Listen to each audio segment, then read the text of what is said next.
All right. Good afternoon, everyone. I have here with me one of the candidates for this year's Mr. Nueva Ecija, Christian Verde Guzman, representing the municipality of Lala. Llanera. Hello, Christian. Hello? How does it feel to to finally be an official candidate for Mr. Nueva Ecija? I feel honored po. It's such a privilege for me to represent our municipality, which is Lanera. All right.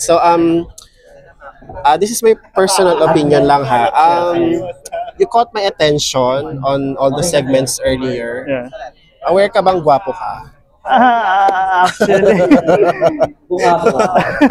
No, I mean, oh, aware ka ba? well, we have a different looks, we have a different preferences, but I would say na I am confidently good looking.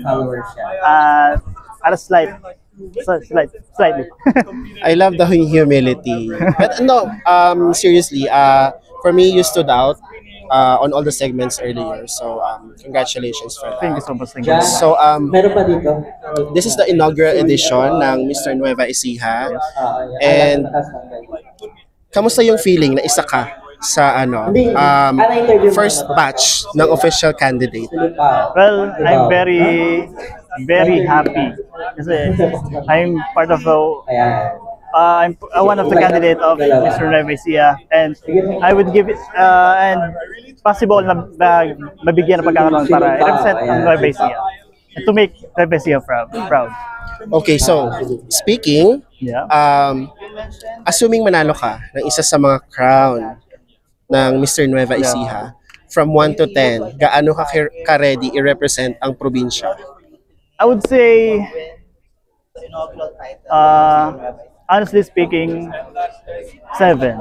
I would rate myself 7 kasi alam ko sarili kong marami pa akong dapat i-improve and baguhin para mas maging better na candidate for representing our province. All right. Good luck to you, Christian, and Thank you so much. we'll see more of you in the coming I weeks. hope so. Once again, guys, we have with us Christian Verde Guzman from the municipality of Llanera. Thank you so much.